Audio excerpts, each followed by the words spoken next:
নমস্কার, আমি তনুশ্রী। অলৌকিক ঘটনা তনুশ্রী রিম চ্যানেলে আজকে একটি নতুন প্রয়াসের চেষ্টা করছি। আমাদের জীবনে আমাদের গুরুর ভূমিকা কিন্তু অনেকটা বেশি।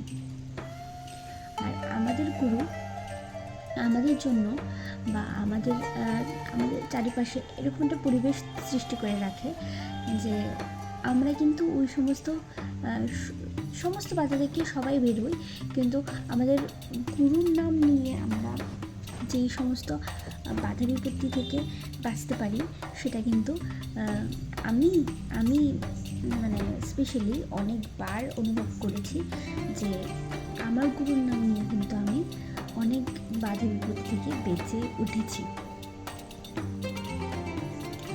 তো যাই হোক, আজকে আমি এরকম একটি ইনসিডেন্ট আপনাদের সাথে শেয়ার করতে চলে এলাম।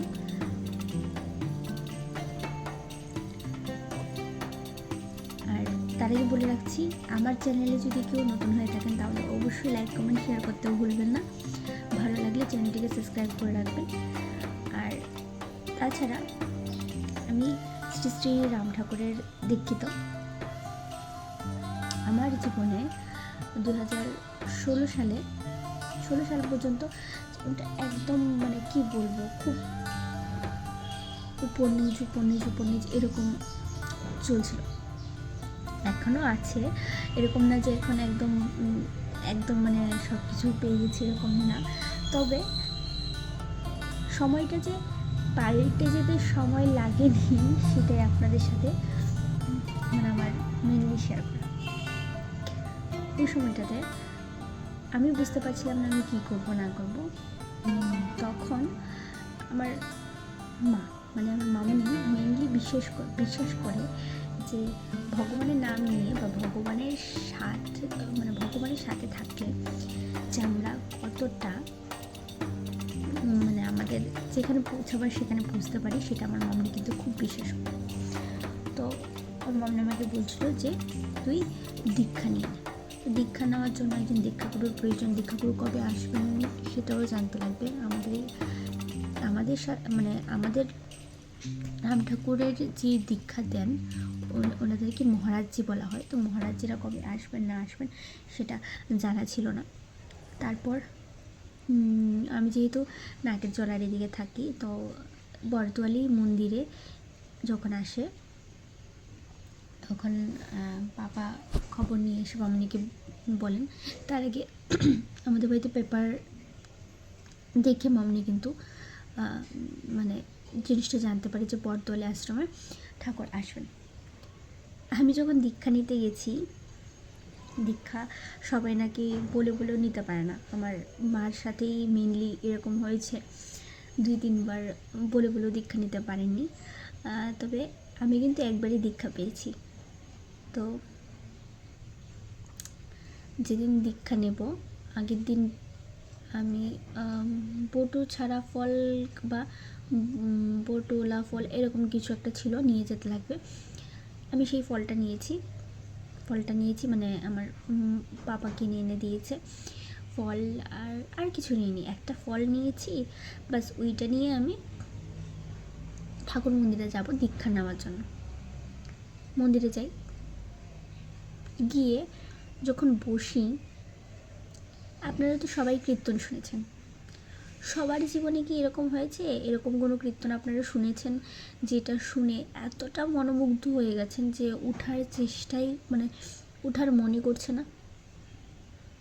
হয়েছে কি? আশা করি অনেকেরই হয়েছে এরকম। আমার জীবনে ওই দিন ঘটেছিল সেই ঘটনা। আমি গিয়ে বসেছি, দেখলাম যে মহারাজজি, আমি তো চিনি না মহারাজজিকে।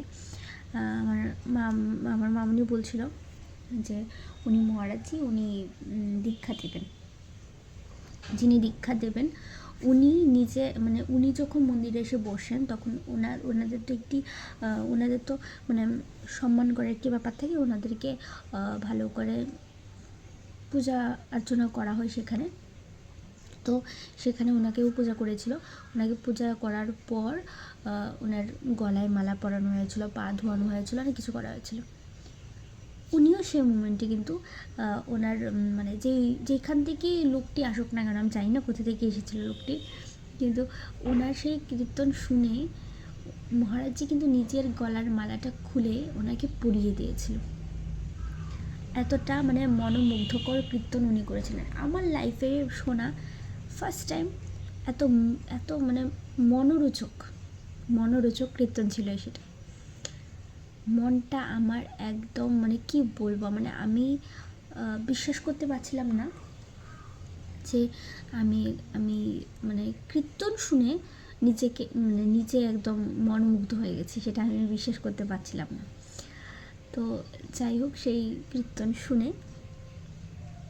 শোনার পর মানে উনি দীক্ষা দিতে যাবেন, তো ওনাকে এখান থেকে উঠতেই লাগবে, সেই কারণে উনি ওনার গলার যেই মালাটা ছিল সেটা কিন্তু ওই লোকটাকে পরিয়ে দিয়েছিল। আমার ভীষণই মানে ভালো লেগেছিল ওই দিনের কীর্তনটা। তারপর সবাই একে একে লাইন করে ভিতরে ঢুকলাম। একতলায় যেতে হবে, যাচ্ছি। একতলা না, দোতলায় যেতে হবে, যাচ্ছি। সবাই দেখিয়ে দিচ্ছে কোথা দিয়ে যেতে লাগবে। গিয়ে দেখলাম মহারাজজি ওইখান থেকে বেরিয়ে এসে একটি খাটের উপর বসে আছেন, অনেকটা দূরে একটি খাটের উপর বসে আছেন। আর সেখানে নিচে সবাই মানে আসন পাতা আছে, সেখানে আসন নয়, পাটি বা অন্য কিছু পাতা ছিল। সবাই এখানে বসলাম আমরা। আমি একটা পেছন করেই বসেছিলাম, একাই উঠেছিলাম। আমার জীবনে মনে হয় তখন ফার্স্ট একা কোনো কাজ করা, একা উঠেছিলাম। কারণ সাথে যারা দীক্ষা একবার নিয়েছেন তাদেরকে আর মনে হয় যেতে দিচ্ছেন না বা এরকম কিছু একটা না হয়, যারা দীক্ষা নিচ্ছেন ওদেরকে শুধু। আমার সাথে আরেকটি মেয়ে ছিল পাড়ার একটি মেয়ে, ওর সাথে আমি এতটা কোনো দিনের কথাবার্তা বলিনি। আমি আরও উঠে গিয়ে বসলাম। দীক্ষা নিতে উঠেছিলাম ঠিকই, তখনও পর্যন্ত কিন্তু বিশ্বাসটা সেরকমভাবে, যেরকম আমাদের শ্রী রাম ঠাকুরের উপর যে বিশ্বাসটা, আমার স্পেশালি শিবজিকে আমি খুব মানি, তো শিবজির উপর যে বিশ্বাসটা, ওইটা আমি ওনার উপর প্রথম করতে পারছিলাম না। দীক্ষাগুরু হিসাবে দীক্ষাগুরুকে যে সম্মানটা দিতে লাগে, আমার মনে হয় আমি তখন সেটা বুঝতাম না। বসেছিলাম, তাকিয়ে আছে ওনার দিকে। উনি অনেক কথা বলেছিলেন, আমার কিচ্ছু মনে নেই, সেরকমভাবে মনে নেই, কিন্তু হ্যাঁ এতটুকু মনে আছে যে দীক্ষাটা যে দিচ্ছেন ওটাকে যাতে কখনো না ভুলি, বা ওটার মানে কীভাবে ঠাকুরের কাছাকাছি থাকা যায় সেটা যে উনি বুঝিয়ে দিয়েছিলেন, এতটুকুটা মনে আছে। সম্পূর্ণ কথা এখন আর মনে নেই। উনি দিয়েছিলেন, দীক্ষাটা দেওয়ার পর উনি বললেন যে ওই নামটা কিছুক্ষণ নেওয়ার জন্য। বসে আছি, আমার মনে একটা জিনিস চলছিল।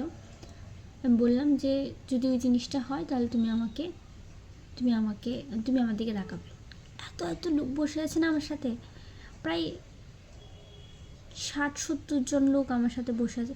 60-70 জন না হলেও 40-50 তো বসেই আছে। রুমটা অনেকটা বড়, ফাঁকা হয়েই বসেছে সবাই, কিন্তু রুমটাতে প্রচুর লোক। এতজনের মাঝখান দিয়ে আমার দিকে তাকাবেন না, যতই আমি আরজি করি আর যতই আমি ডাকি না কেন।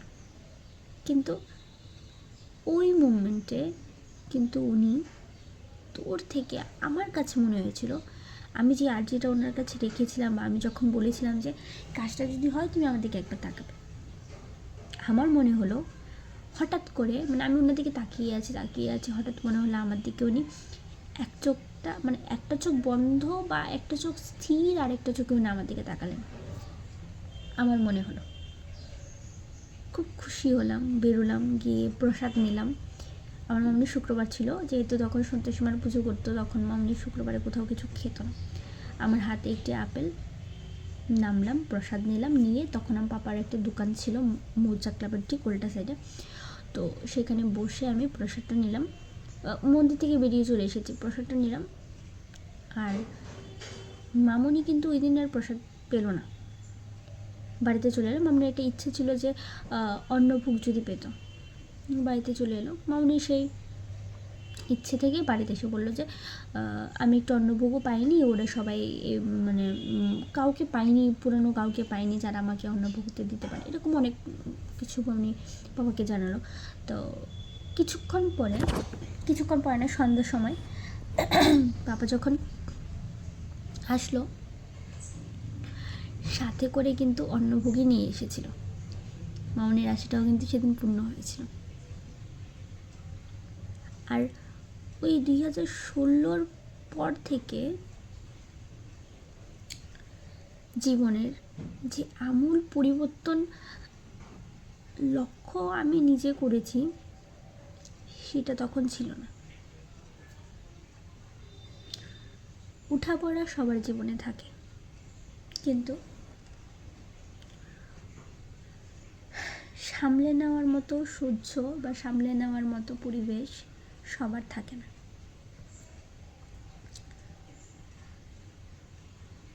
ওই 2016 থেকে এখন টিল নাও 2024 পর্যন্ত, হ্যাঁ দুঃখ আছে, সবার জীবনে থাকে, প্রবলেম আছে, সবার জীবনে থাকে, কিন্তু তারপরও উনি আমাকে যে জায়গাটাতে নিয়ে পৌঁছিয়ে দিয়েছেন,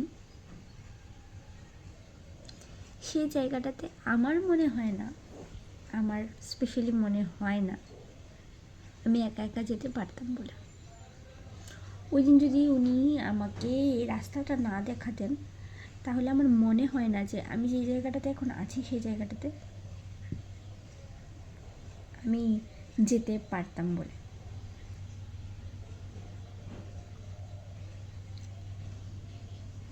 জীবনে অনেকটা মানে দুঃখ, তারপর উঠাপড়া,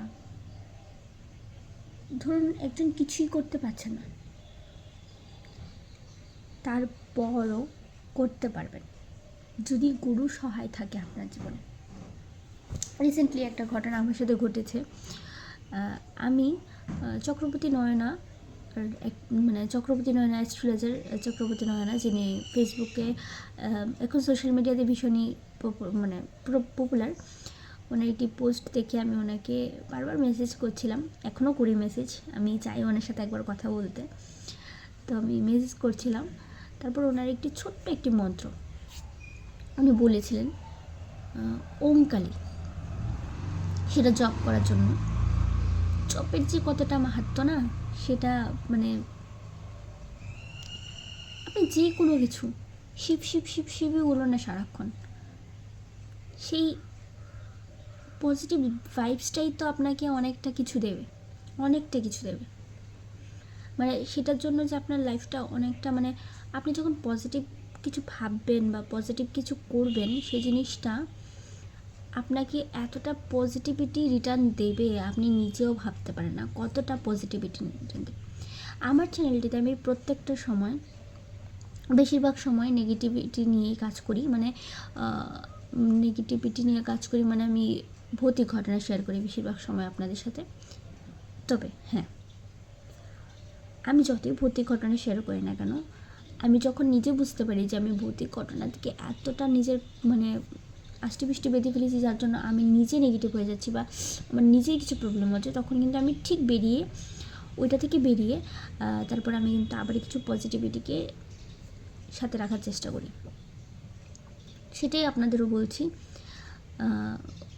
ওই দিনের জবটা করার পর কিন্তু আমি একটা রাস্তা আমার নিজের কাছে, আমি জানতাম না যে আমি যেখানে জব করি সেখানে একজন হাত দেখতে পারেন, এরকম আমি কিছু জানতাম না। তো উনি নর্মালি র্যান্ডামলি ওনার সাথে বসেছিলাম, বললাম যে দেখো তো, বলো তো আমার হাতে কী আছে বা এরকম কিছু বললাম। উনি বললাম আমার সমস্ত গ্রহ খারাপ, সমস্ত কিছু খারাপ, কিন্তু বৃহস্পতি সহায় আছে। বৃহস্পতি আমার গুরু সহায় আছে বলে সব কিছু থেকে বেঁচে আসছে। রিসেন্টলি আমি একটি অ্যাক্সিডেন্ট হয়েছে আমার সাথে, গাড়ি রাস্তা পার হচ্ছি নাইকেজলা ট্রাফিক পয়েন্টের সামনে, আর খুব বাজেভাবে পড়ে গেছি। পড়ে গিয়ে পায়ে তো অনেকটা কালো রক্ত জমে গেছে, ভীষণভাবে রক্ত জমে গেছে, ব্যথাও করছে জায়গাটা, এখনও আছে প্রবলেমটা। 3-4 দিন আগে মনে হয় পড়লাম। কিন্তু আমি যখন অফিসে গেলাম, এরকম অবস্থার পরে যখন অফিসে গেলাম তখন আমাকে ওই দাদাটা আবার বলছে যে তোমার গুরু সহায় আছে বলে তুমি বেঁচে গেলে, শোনে কিন্তু তোমাকে তোমার মাথার উপর কিন্তু ঘোরাঘুরি করছে। তো ব্যাপারটা এরকমই হয়ে যাচ্ছে আর কি, যে তুমি যতক্ষণ পর্যন্ত তোমার গুরুর সহায় থাকবে, মানে তোমার গুরু তোমার উপর যতক্ষণ পর্যন্ত সহায় থাকবে ততক্ষণ পর্যন্ত মানে বিশ্বের যে কোনো কেউ চলে আসুক তোমার কোনো রকম কোনো ক্ষতি করতে পারবে না, কোনো ক্ষতি করতে পারবে না। সেই জন্যই বললাম আমরা যতটা পারি পজিটিভিটির দিকে আকৃষ্ট হব, নেগেটিভিটির দিকে আমরা আকৃষ্ট না হওয়াটাই আমাদের শ্রেয়। নেগেটিভিটি আমাদের অনেকটা প্রবলেম ক্রিয়েট করে লাইফে, সেটা এখন না বুঝতে পারলেও যারা নেগেটিভিটি নিয়ে চলছে তাদের ক্রমশ জীবনে এরকম কিছু হতে থাকবে, ওরা নিজেরাই বুঝতে পারবে। একটা জিনিস আপনারা মানেন তো, যে যারা যারা জীবনে অনেকটা সময় কালো জাদু বা এটাই ধরে নিন না, যারা যেই তান্ত্রিকটা শুধু বাজে কাজ করে, শুধু কারোর ক্ষতি করছে এরকম লোকজনরা শেষ মোমেন্টে কিন্তু অনেকটাই মানে বাজে রোগ টোগ হয়ে মারা যায়, কোনো কিচ্ছু ভালো থাকে না ওদের, অনেক কিছু হয়। তো সেটাই ভাবেন যে পজিটিভিটি আর নেগেটিভিটির মধ্যে কতটা তফাৎ। আমি আমার নিজের লাইফ দিয়ে একটু বুঝিয়ে দিলাম যে আমি আমার গুরুর জন্য কত কিছু থেকে বেঁচে আসছি, কত কিছু। যাই হোক, আজকে ছোট্ট একটি আলোচনা করার জন্য আমি মানে আমার চ্যানেলে আমি ভিডিওটি আপলোড করব। মানে আলোচনা করা বলতে কি, মানে আমি এই জিনিসটা শেয়ার করতে চাইছিলাম যে আমার লাইফের এই ছোট্ট ইনসিডেন্ট আমি শেয়ার করতে চাইছিলাম। আমার এই ঘটনাগুলো আপনাদের যদি ভালো লেগে থাকে তাহলে অবশ্যই লাইক শেয়ার কমেন্ট করতে ভুলবেন না।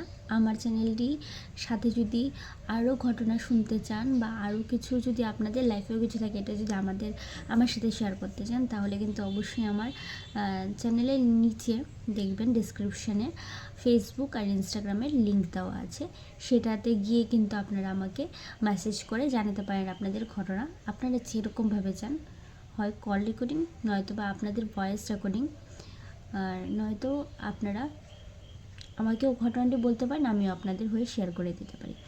আপনাদের যেরকমভাবে ভালো লাগে সেরকমভাবে কিন্তু আপনাদের নিজস্ব ঘটনা আমার সাথে শেয়ার করে নিতে পারেন।